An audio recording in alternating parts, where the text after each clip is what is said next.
brought in and out. The people on the skis, our people that work for us, are in radio contact the entire time with us, keep us up to speed on what's going on, timing, any help they need, stuff like that. And we run that operation, like I said, since we have for the last 19 years. So. Thank you very much. Mr. Barron, any questions of our petitioner?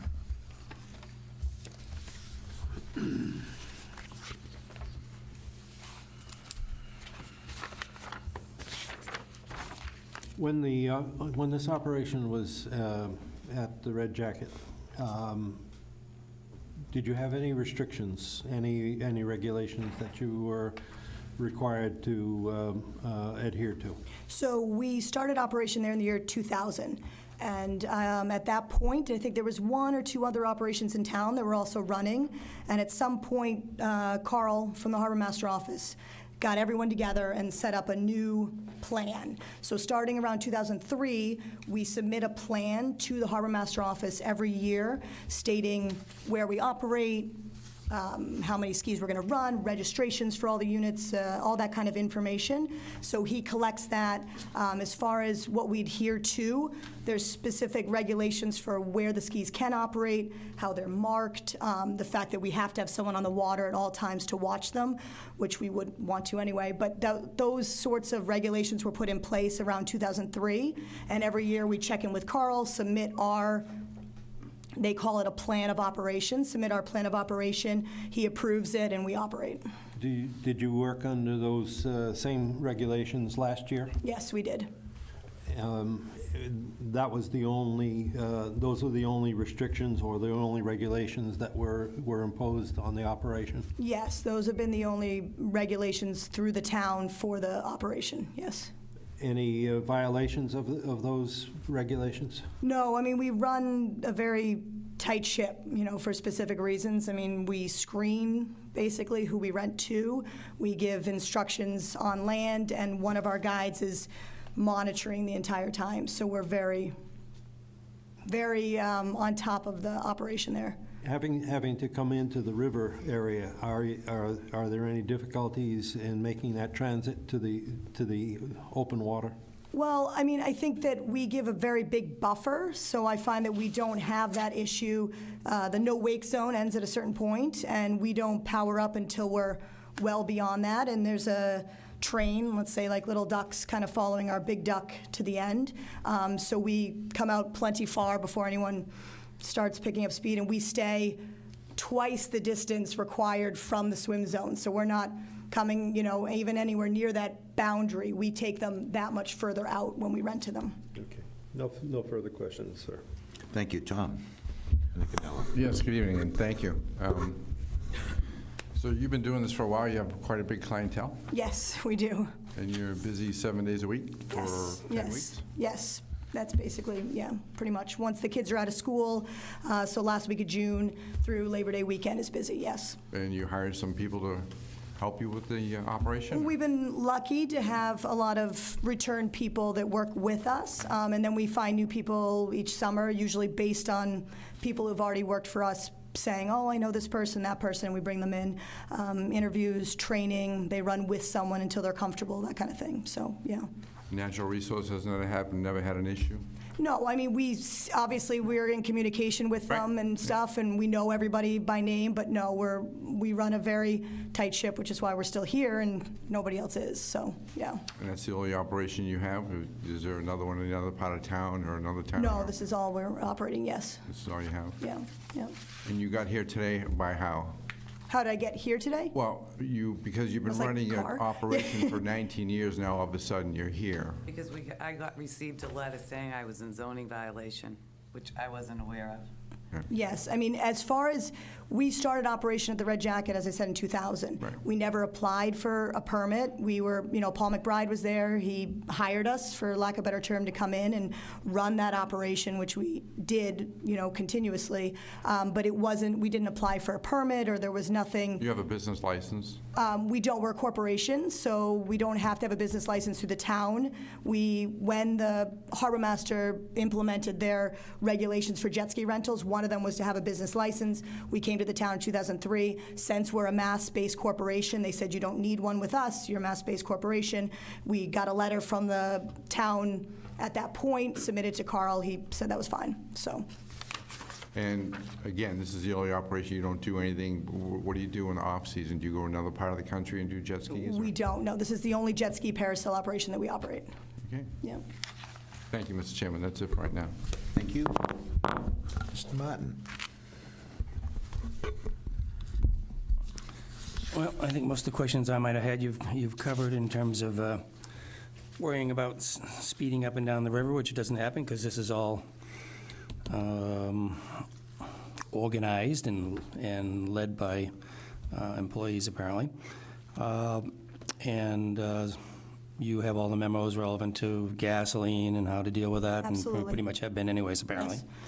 Yes.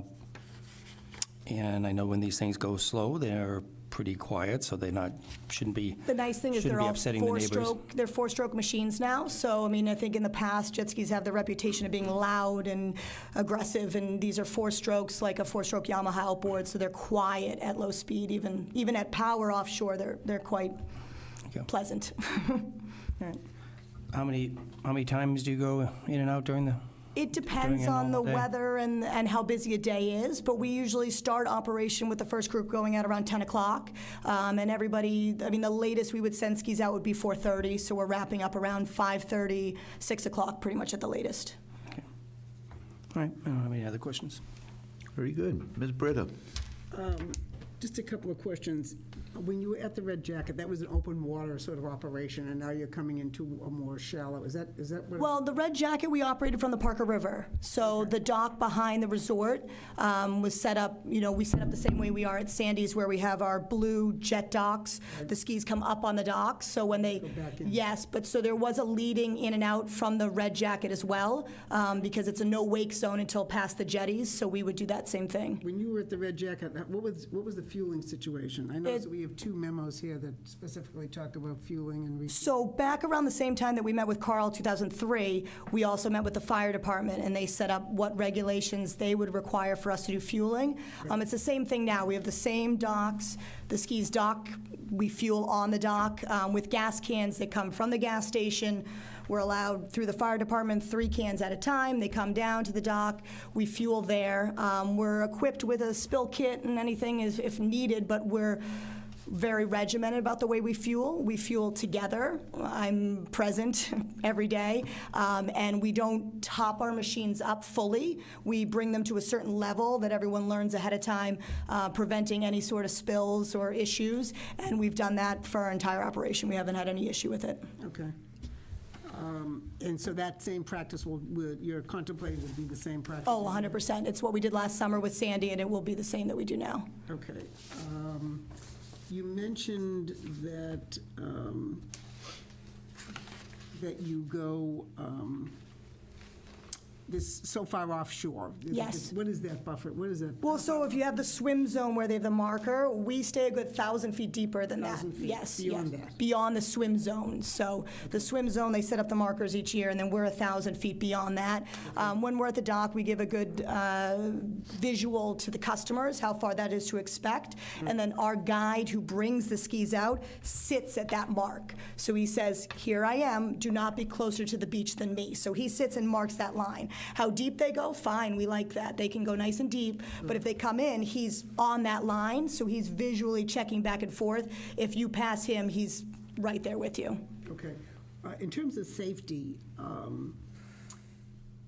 you said there's a guide that takes the groups.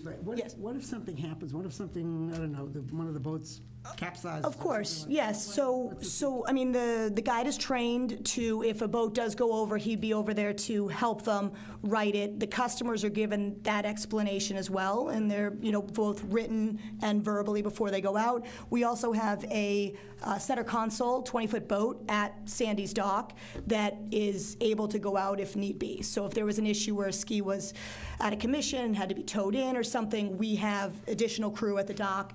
Captain. About out of immediately, the safety boat, that can take the boat out immediately? the Yes, safety- yes, exactly. So there's an additional boat at the dock. So the jet ski is great because it's nimble and able to keep up with the other skis, keep them in check. But if there was an issue that needed more attention, we have a center console boat, 20-foot, that could go out and assist with that, which is why we're in constant VHF radio.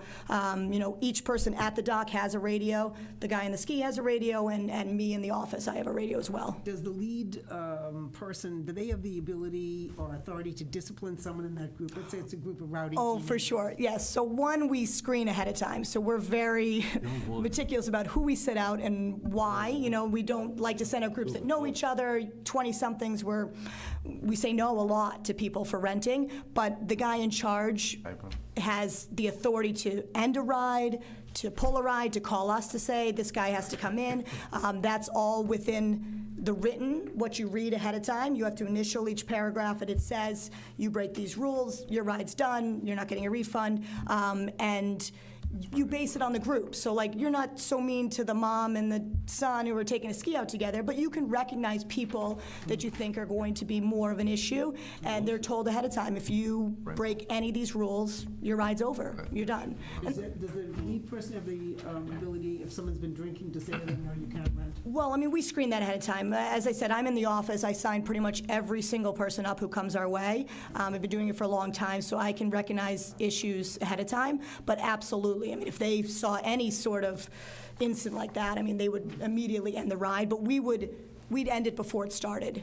They wouldn't be going out there, and the skis aren't equipped with any way to carry anything. Nobody brings bags, so there's no way of really transporting anything like that, and we would screen. We would, take care of that ahead of time. Okay, and you said the hours of operation approximately 10 o'clock in the morning until about 5:30, 6 o'clock? We usually get there around 9:30. The first rentals start at 10, and I would say by 6 to 6:30 at the latest, we would be wrapped up, closed up, ready to go home. That's every day of the week, correct? It is. It's 7 days a week, And yes. when do you start? What We usually start the last week in June And go through? and go through Labor Day weekend. Okay. Okay, and I think I had one. Do you have any idea of why they stopped the water activities at the Red Jacket? Well, like I said, we left on good terms. The meeting we had was basically, you guys have been great, but we're not doing this anymore. Did they say why? They didn't. I can speculate that there was a lot of people on their property. The difference is with Sandy, the people on the property are great. They go to a restaurant. They're at the marina. It's a nice addition. I think the Red Jacket, the problem was that they have a resort that people are paying a lot of money to stay at, and then people come in with us, and we tell them to leave, but do they always leave? Do they go to the pool? Do they do that stuff? I think it just became a juggling act for them, and they were perfectly happy to be sending them down the street to jet ski and not having to take, they have a parking problem as it is, even for their guests that are already there. So I think it just became more than they were interested in handling. It was a business decision. Oh, yes, for sure. Yes. Like I said, they literally printed out maps to send people to us. So it's not like they hired another company or said, don't go with them. We get Red Jacket guests all summer long who still come to see us last summer at Sandy's, so.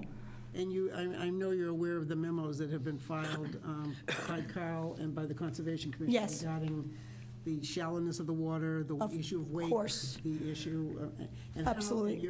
how are you going to monitor that? How are you going to? Well, we're very familiar with these waters, and we make the customers very familiar with them.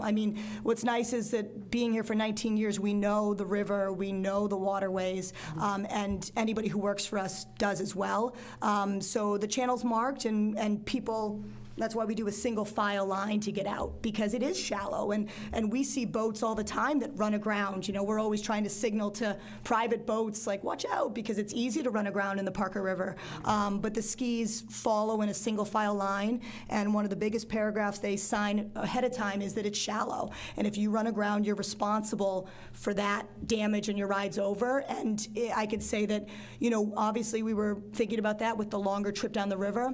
It ran flawlessly last year. People followed their leader, they stayed in the river, and it worked out really well. Okay, and I think someone asked, one of the other members asked, there's been no violations, No, we have been, yes, we run a very tight ship. Okay, and no complaints, no one's called Tom Nicanella at the chamber to complain about you?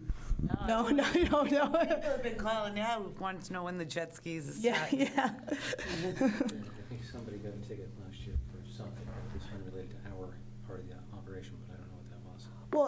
Well, That's, yeah, I mean, that could be possible. I don't know if they got a ticket or not. I mean, there's occasions where somebody on the water might get talked to by the harbor master for any which reason, but they're being talked to with our guide present who's saying this is what happened or that would happen. But no tickets were issued for our company. Sometimes people on the water get a warning, I mean, but nothing. Nothing against you personally? Exactly, yes. What about the parking situation? How many spots do you have right now on site? Well, I have the parking that's on both sides of the roads going to, I don't know the exact count, but I own a lot across the street from the restaurant, Right. which is full, and then I have the tavern parking lot, which the tavern doesn't open until 4. So they use that parking lot, and a lot of people will walk over too from the other resorts. Right. But yeah, I've never had an issue with the parking. So you don't anticipate any, with the new activity there, you don't anticipate? No, last year I had no Okay. problem with it because Yeah. they operated last year and we didn't have any problem. Okay. I have a substantial amount of parking down there. Okay. All right, that's all I have, Mr. Chairman. Thank you. So, how many skis are there? There's 12 total, 2 groups of 5 with 1 guide in front of each. Okay. And when you gas them, does the gas in the morning, is that sufficient for a full day's ride?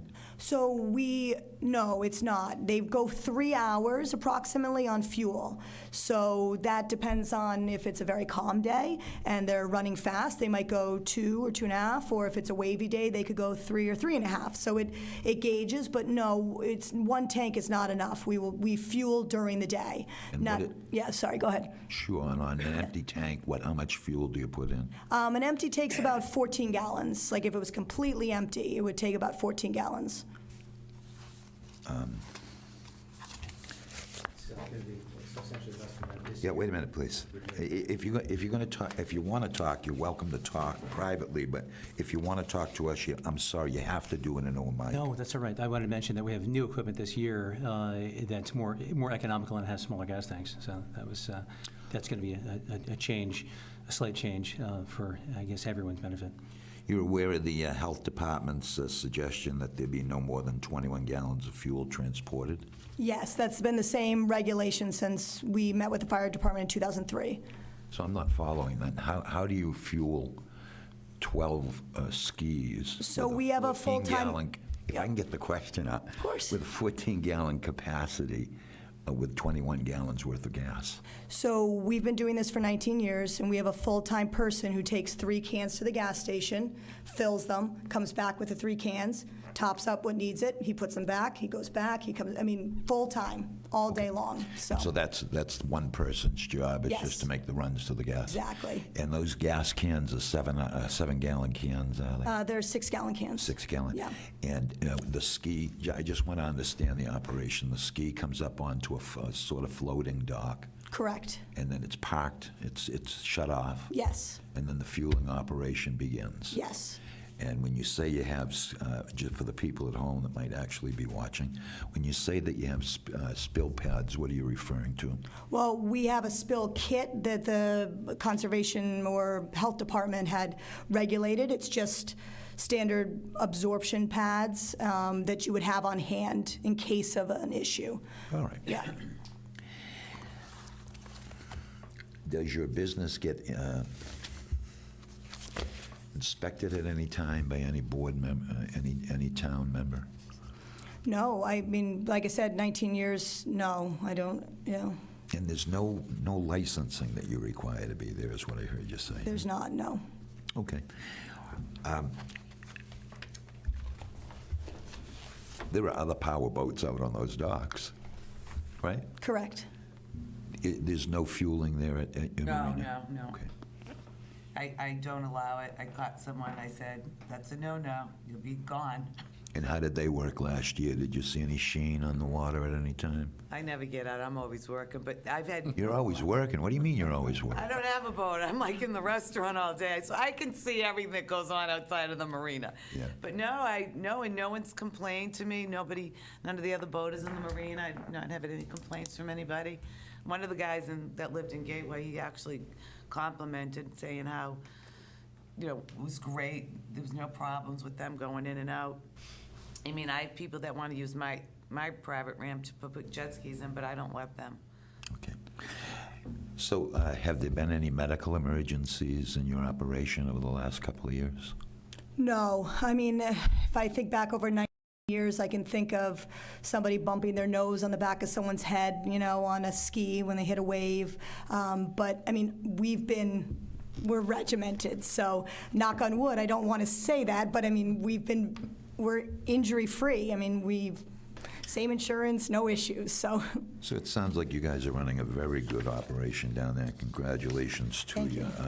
The Red Jacket was certainly a prime location for you to be at because of its proximity to the mouth of the Parker. But, Yes. Moving down a little bit's not so bad either. It was terrific last summer. I mean, we had obviously reservations about how it would go, and it went really well. And your summer was a good one. It was, yes. Congratulations. Hope it's a good one this year. Yes. Thank you. So you have, I know I heard Ms. Britta say you've read the memos. Have you in fact read the memos? I absolutely have read the memos, yes. And you understand that the various recommendations that are included in these memos will be referenced in our decision if it was to be granted to you tonight, all as statements of conditions. Okay? In Okay. other words, you must comply with these matters. Yes. Okay? And that includes both, for those people that are home, I'm not going to read this somewhat lengthy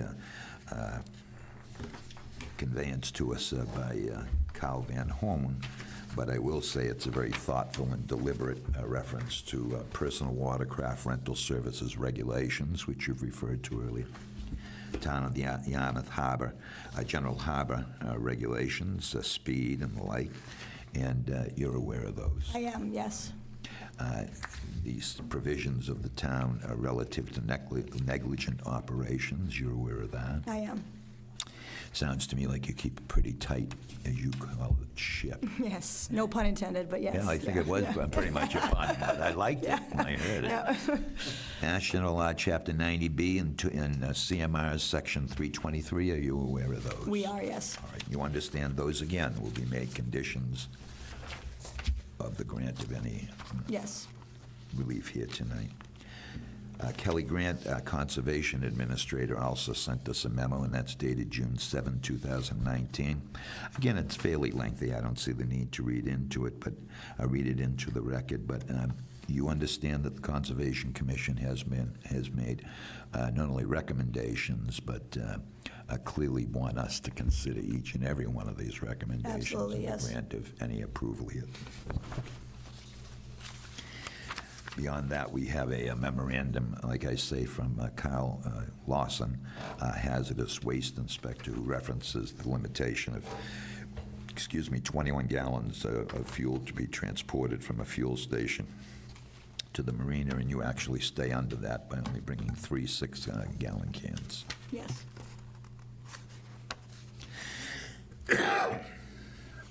Excuse me.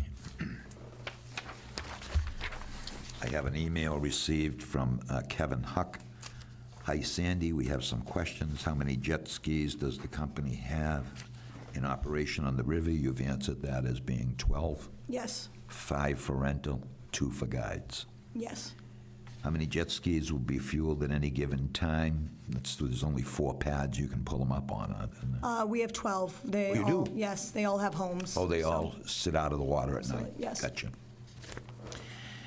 It's our expectation that no gasoline will be stored at the docks. Where is the gasoline stored, please? Well, the gasoline arrives and goes into the skis, so it's not, it's been our understanding that no gas can be stored overnight, and we Well, don't. I'm not talking yeah. about in the jet ski, but the gallons of, the cans of Well, gasoline, where are they stored? They're empty. I mean, the cans are empty at the end of the day, so we don't have any storage of fuel in gas cans, only in the jet skis. Okay.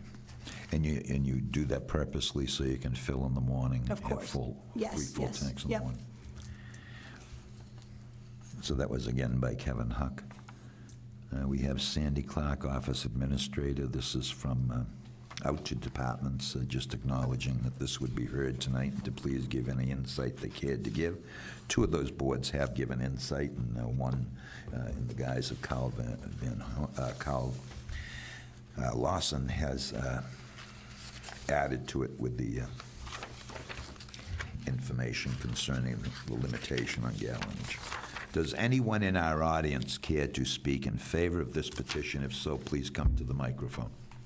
Seeing none. Does anyone care to speak in opposition to this petition? If so, please come to the microphone. Seeing none, we now close it to the public commentary on the petition. Open it up to board discussion and deliberations. Susan, would you like to start?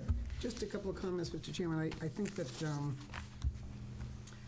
I guess in the procedure, are we going to condition are we going to reference these memos in our decision?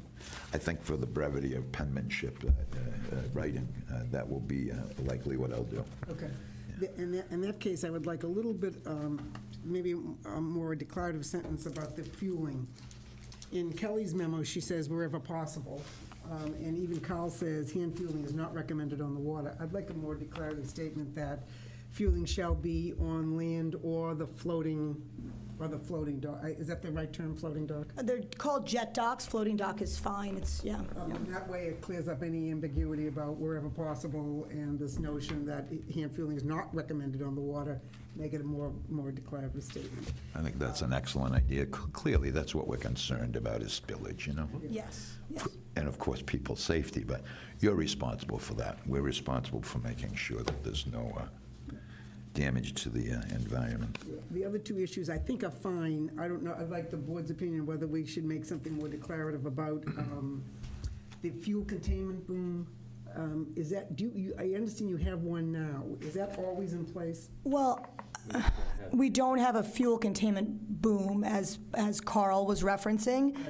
The way we fueled at the Red Jacket for all the years we were there is the same we fueled at Sandy's last summer. The skis come up on the docks, and we fuel on the dock, the blue docks, but there's a containment boom would be a large apparatus that would surround the dock section in the water, but that's not something that we've ever operated with. So you're not afraid of any kind of spillage you would need the boom for? No, we've never had any issue with the way we fill. We don't top up the skis, and so we don't have concern for that. Okay. Then I'll let the board decide whether we should make a statement, a clearer statement on that. And then the last thing was the recovery equipment, the recovery kit. Is that something you do have on site in case? It is. It's what's the Board of Health, I believe. So when you said inspector, the Board of Health did come down, I think, each year. I don't know if it was, now I'm not sure who it was, but they would check to make sure we had those spillage pads in the shed in case we needed to implement them. So we have those stored with us at the office. Okay, and that's considered recovery equipment? Yes. All says recovery equipment on hand at all times? Yes, exactly. That's all I had, Mr. Chairman. Thank you. Mr. Martin? I don't really have anything further. It seems like the bases have been covered here. I just have a couple of questions I forgot. Parasailing, where is that done? The parasailing takes, from Sandy's Dock. It would go and idle out of the Parker River and then would fly in the same spot that we always did, which is... Pulled on a jet ski? No, with it's a 32-foot Ocean Pro specially designed parasail boat. So it's a inboard Mercury boat. It's a regular, motorboat, let's say. Okay. So it's a large boat with a flight deck on the back. And boy, am I glad to hear that. I watched some people try to do some crazy stuff down in Aruba with jet skis. No, yes, we hear those stories from Mexico and everything else, but no, not us, no. Good. All right. So how many parasailing boats will be there? We have one parasail boat. Just one? Just one, yes.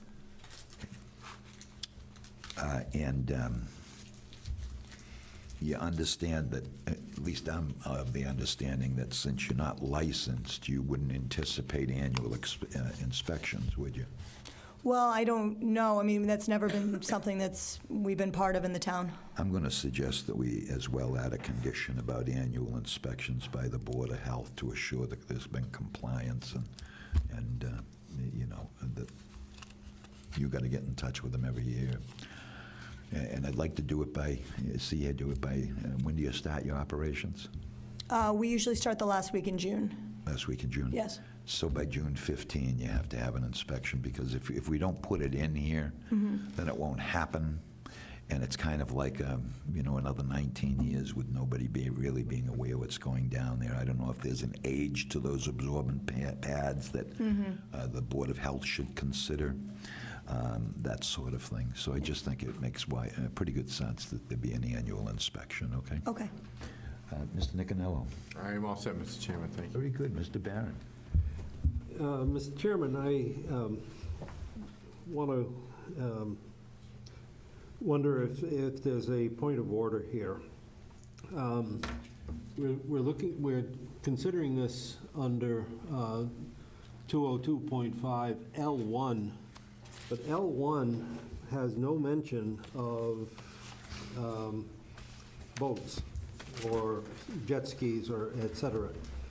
Only that it's auto, bus, truck, and trailer rental, no vehicle servicing allowed. I wonder how this is applicable to this particular petition. Whether or not this is something that needs to be clarified for the future. I don't think we are the board that clarifies the use code and the use table. And the use table is, I bet you can't even find fueling of motorboats within this. So I think they took the most applicable section. But they have also petitioned in the alternative, and that is under 104.3.2 subsection 4. And I don't know why they would need the 2 special permits. So, I mean, I don't think that there is a more applicable use table designation. Okay. And so that's the one that they are almost forced to come into until such time as, and keep in mind that this use table was the product of very thoughtful town action, No, I understand. town meeting that, but action of a few years ago, in which they essentially adopted a national standard for these various use table regulations. So I'm not aware of another one. If there is another one, somebody can bring it to my attention, but that's the only one I'm aware of. Otherwise, I have no further questions. And, But I think you raise an excellent point, Tom. I mean, I'm not seeing why we need to do relief under both sections, why it just can't be under 104.3.2 subparagraph 4. I mean, let's face it, there are boats down there, they have fuel down there, people are bringing gas tanks down to their boats down there, whether the owner appreciates it or not. I mean, I've been there since 1986, and I've never had, the only thing, if I had a problem, if the boat started sinking, and that's it. Yeah. But they have their rules and regulations, and I told them, a guy rented out a condo slip because I'm a conduit, and I said, you can't do that here, or you're out, I said. So, yeah, but I can see everything from my back of my restaurant that goes on, so, yeah, but I can't. That's kind of scary. I don't know that I want to put a boat down Don't there. worry, I have cameras now. No, but yeah, for all the years I've been there, I've never had an issue. with Okay, any- we'll put your binoculars away, okay? I don't have them, I have my eyes, it's so easy, I can see Fair enough. everything. I don't have to worry about someone getting overserved, someone being underage. So, I think Mr. Martin's probably been on this board longer than me. What do you think, Dick? Do we need to go under? Under 2, oh, no, you haven't, have you? No. Okay, so, I mean, I'm convinced we only need the either/or, the either, rather than the and/or. So, my suggestion would be that we proceed under 104.3.2 subparagraph 4. And is anybody prepared to make a motion? I'll move to approve petition number 4807 to obtain a special permit under 104.3.2 with the attached memorandums to be abided by from both the conservation and health and natural resources, right? Second the motion, Mr. Chairman. Oh, wait till I at least get the conditions down. Now, the Board of Health annual inspection, is that what you included? Yes. Yes, I guess I'll include that.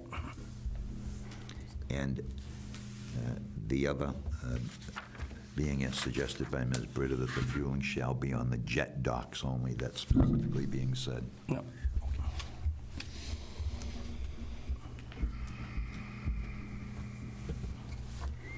Subject to the operational plan that they lay out in their memo.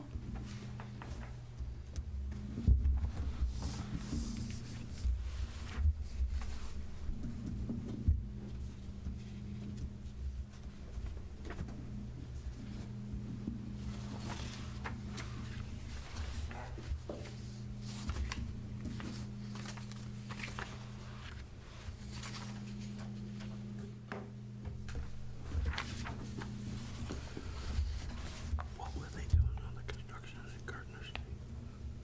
All right. They tearing up the street? So that motion has been made by Mr. Martin, seconded by Mr. Nicanello, subject to the stated conditions, that is inclusion of all of the conditions set forth on the two memoranda, the three memoranda from the town, that the Board of Health provide an annual inspection, that the fueling on the jet docks occur on the jet docks only, and that it's subject to the petitioner complying with its own business or service plan. Does the board care to have any discussion on that motion with those conditions so made and seconded? I'm just going to comment that I do think you meet the criteria.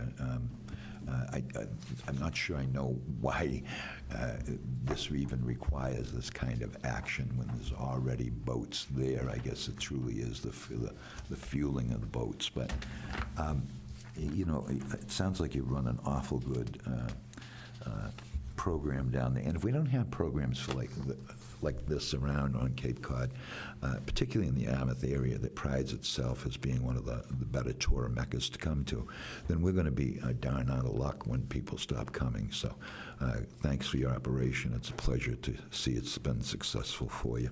I appreciate that. Thank you for saying that. Thank you. All those in favor of the motion made by Mr. Martin, seconded by Mr. Nicanello, please indicate by saying aye. Aye if you're in favor. Aye. Aye. Those opposed, that carries unanimously.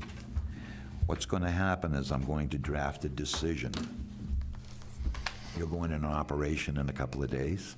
Well, I mean, the goal would be possibly by next weekend, but I mean, we're not, I'm sorry, not Father's Day weekend, the week from Father's Day weekend. So not this upcoming weekend, but the following. But I mean, really before July is kind of what we're looking for, so. When it stops raining and warms up. Yeah, right.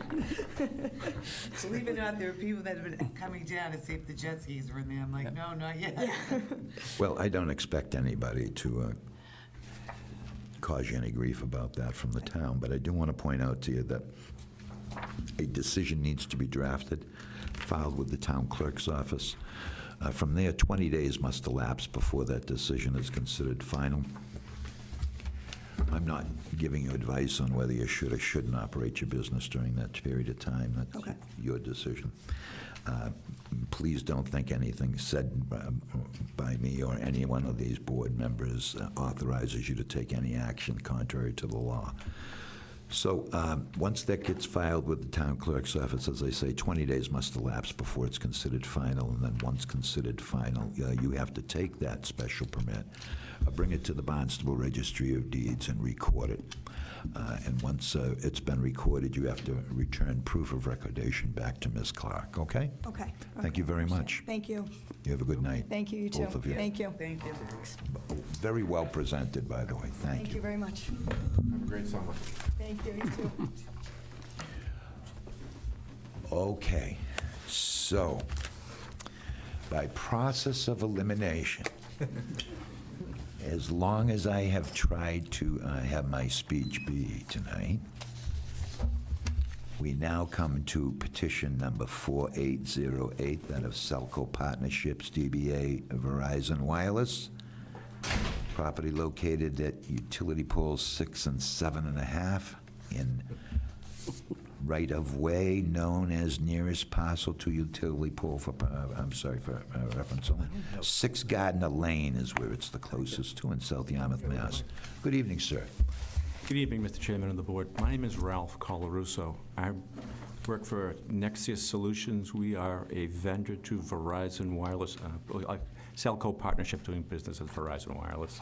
It's my responsibility to basically locate compliant utility poles that will meet the requirements of Eversource and those of Verizon Wireless. And I'm going to turn this over to our attorney, Chris Swinarski, who just came in. Thanks, God. All right, so let me stop you there for a Okay. minute. You've had a hellish drive down to Cape Cod, Been a bit, yeah. and for that, I'm very sorry. Not your fault. But we do welcome you to stay here in the community overnight and spend your spend the money on room taxes I'll if be you'd enough, like. I'm coming back on Sunday. Ah, well, good for you. We welcome you back.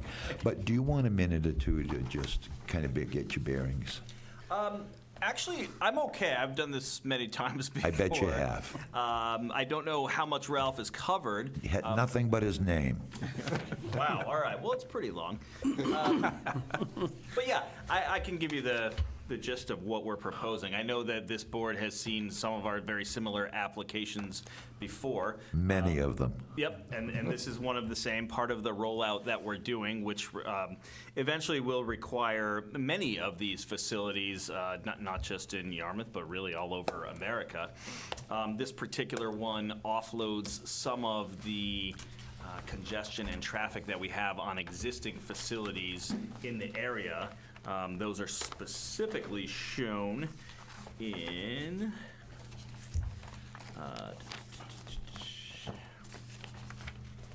tab 6 towards the end of that. If you want to flip to that, towards the very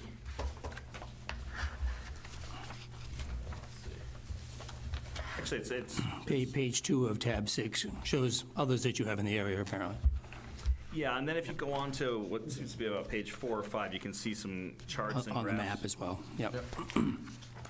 So as you get to the second of the charts, which looks like this, it has yellow, orange, and red in it. Little jet ski. Yep.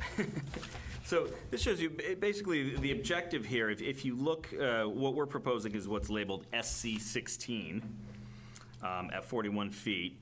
And if you're looking up above that, slightly to the right, there's a site we call South Yarmouth. That orange sector. We do too, by the way. Exactly. So we're relieving a lot of the current activity and usage of that site. There's also a site called West Yarmouth, which I don't know if you all call that West Yarmouth as well, but West Yarmouth 2, actually. At the Yeah. tank. This- And again, so you can see how this will relieve some of the usage on that site. As you can imagine, being more familiar with the area than I am, this is a pretty heavily populated and heavily traveled area.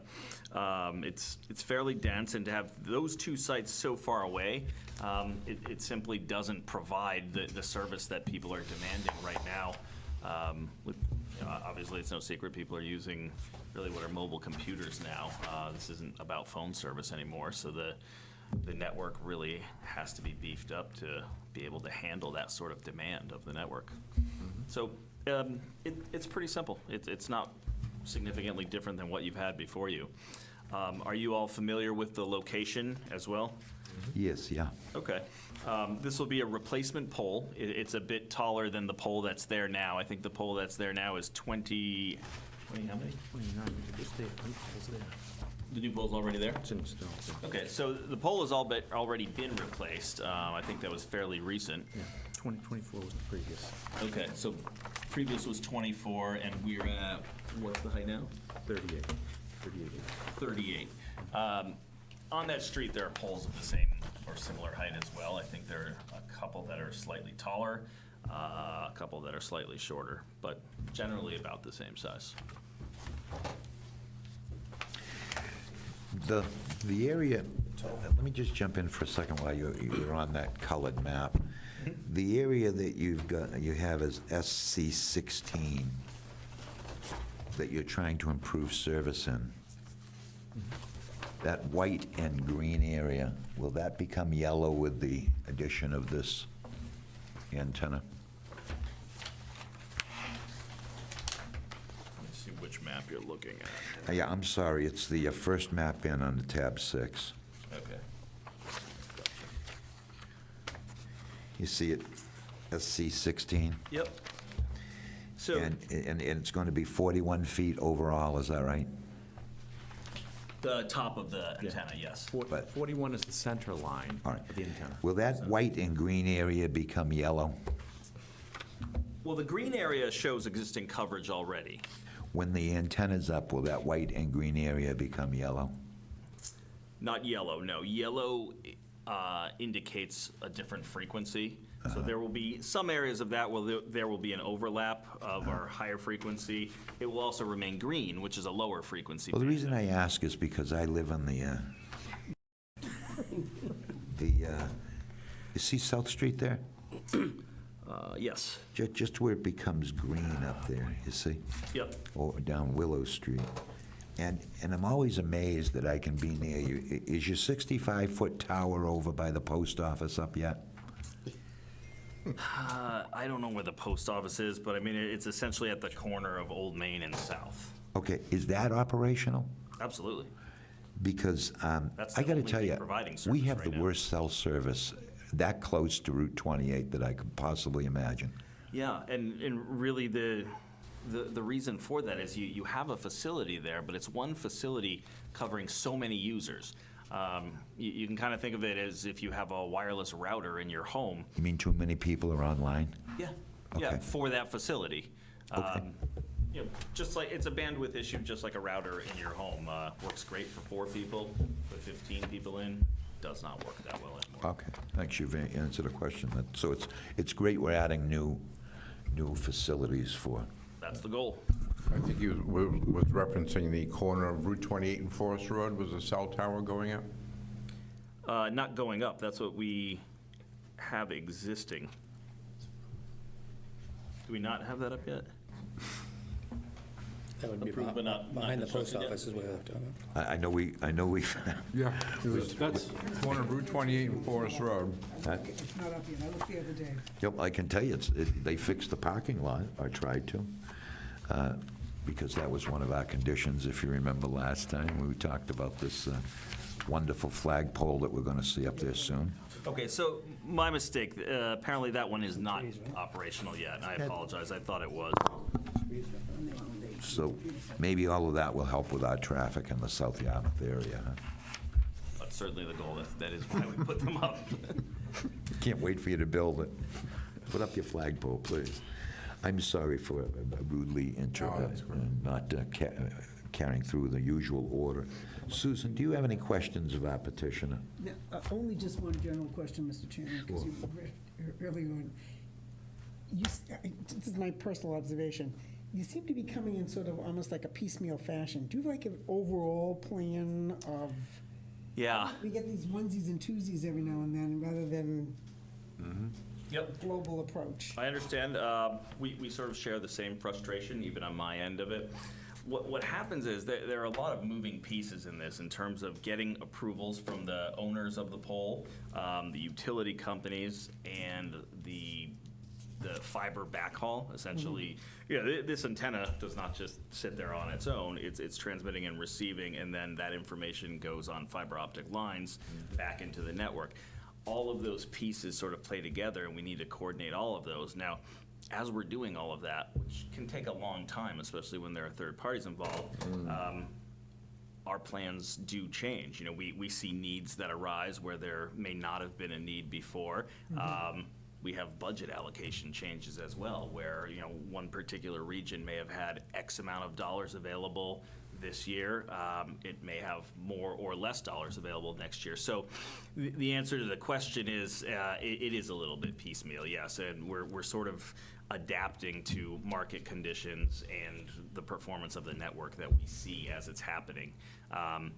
There isn't really a plan of the future of what exactly it's going to be, and we're going to, we don't have a plan we can give you that says there will be one here, here, here, and here. Right. I know many of the municipalities that can ask for that, but it's not something we can do, because really what we do is we monitor the demand, where the network performance is not as good as we want it to be, and that's what we respond to and try to fill those gaps. So and the fill those supply needs. follows the demand. You wait for the demand, and then you fill in with the supply. Yes, we try to anticipate it, though, Okay. based on the performance that we see. So we try very hard not to wait for it to become a problem where service ultimately fails, but we look for trends, and when we see it degrading, that's when we, make these areas that we want to address. Thank you. Mr. Martin?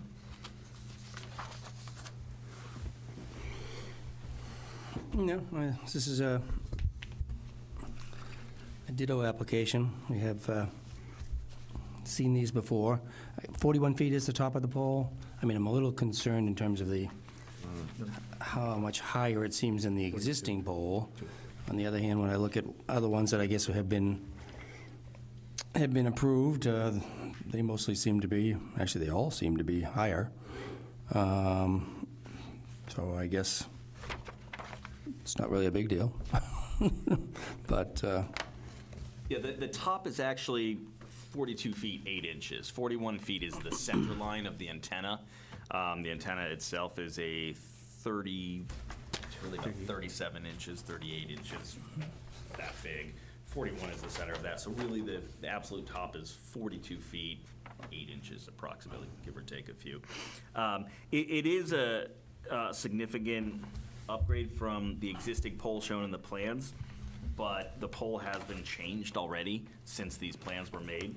And Ralph, what did you say the current pole is? The current pole is This one here. 24 feet that's replacing. I think when the street was actually developed, all the poles were pretty similar in size at 24, but now as they've been changed out over time, because the poles are too weak to carry some of the lines on it, the next door pole at 12 Gardner is a 40-foot pole. oh, it is. So you, There's a 40-foot pole there now, and the next one? currently, yes. I'd say it's probably been there half a dozen years based on aging when I saw it today, and kind of challenging to tell the age today with the rain. Okay, I mean, I don't see any issue with it. It's good to get the service filled in better here so that everybody can be happier. I don't think it's obtrusive at all to the neighborhood. Mr. Nicanello? Yes, thank you. I'd just like to say thank you for increasing the usage. We have a lot of people this time of year coming to Cape Cod, and it gets real busy when you're at the beaches and everyone's fooling around with their smartphones. And then later on, when they all leave, we can use our phones because everyone's gone. Well, that's what we're trying to change. Yeah, that's a good thing. So the more you can put out there, I know the signal doesn't travel too far over water, but you're getting close as you can, and as you know, communication is very important, so Absolutely. Godspeed. And Mr. Barron? Well, I just got one of these new smartphones myself, a couple months now. When I did, the operator of the store was marveled that I still had a DSL line for my internet access. I don't have it on this yet, but the coverage in general for other items, it is important. The other thing I notice here on the second mapping, the one with the yellow and red, the South Yarmouth location is one that this board had approved many months ago. The Yarmouth 6 MA location is also another one that this board has approved. When are those going to get built? When are they going to get installed? What sort of schedule do you folks have to implement those? You've got the approvals. Yeah, I don't have an answer for you as to exactly when.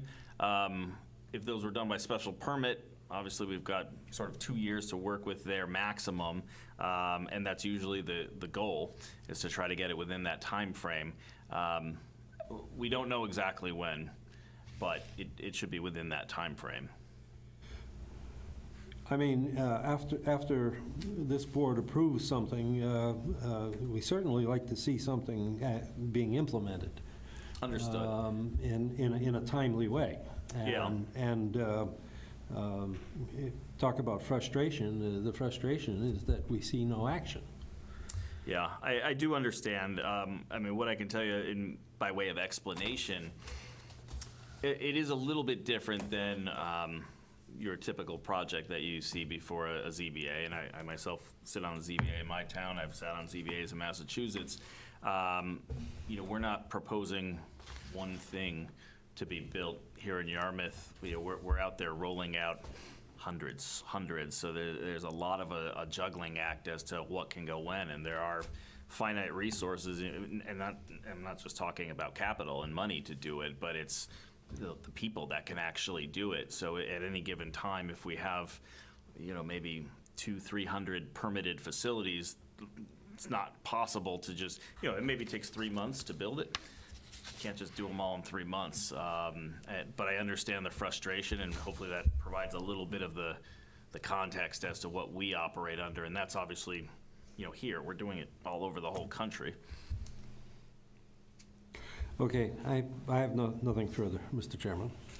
We've been presented with so many of these over the years, from the water towers to the standalone poles to the flagpole that we all want to see built. And Ralph here has joined us on many occasions, and always a pleasure to see you come down here. Thank you. We're so limited in what we really can do, but we certainly want to know about these things when they happen, and so we appreciate the FCC's role in all of this, and we don't get to trump them in any regard, nor would I want to. Thank you for your presentation. We have no correspondence. Does anyone in our audience care to speak in favor of the petition? Not in favor, no. Okay. And then since there's no one else, I think, that's speaking, does anyone care to speak in opposition? And I've seen you raise your hand. Would you come to that microphone, please? Tell us who you are and where you live. Chairman, my name is Alan Robbins. I live on 31 Gardner Lane, and I received an abutters note about this meeting. I'm not so much opposed as I am wanting some clarification as to what's being done here. I'm a complete novice in this, and where I live in the neighborhood, I'd like to ask the board, normally what are the height constraints in the town of Yarmouth for a structure like this? I don't know of any height constraint beyond our residential height constraint of 35 feet. 35 feet, so this For would... residence, for a roof line of a residence. Okay, and that would cover basically the structure that they want to put up? Meaning no height above that? Again, I'm not... I'm just having trouble hearing your words because of the feedback. Could you just back from, Sure. just a little bit from the mic? Sure. That will help. Okay, and again, could you tell me what the normal pole size would be in the town of Yarmouth? I can't speak to that. I think that we've heard that the older poles here in town have been usually about 24 feet. I've seen them modernize them up and down Route 28, as we all have. Mm-hmm. We've seen structures that we have permitted in this type of guise for these sorts of communication devices to be at 65 feet. Oh, it's... I can't speak to the height requirement of poles.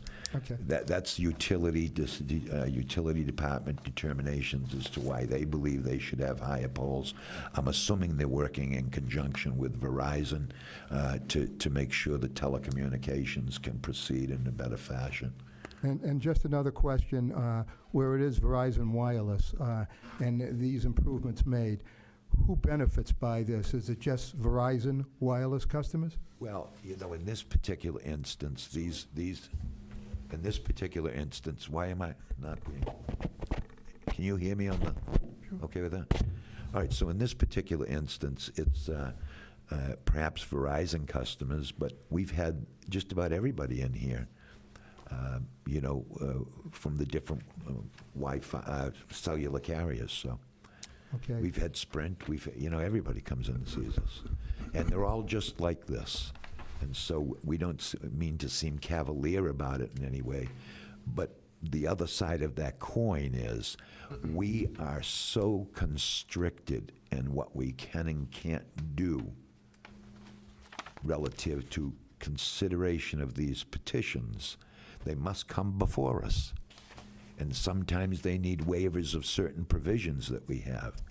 But the FCC pretty much dictates what they can and cannot do. I see. Okay, that's basically... Does that help? It does. Thank you. Yep, thank you. And thank you for being willing to come out on what started as a rainy day. Looked a little better when I was coming in. Does anyone else in our audience care to speak in opposition to this petition? Seeing none.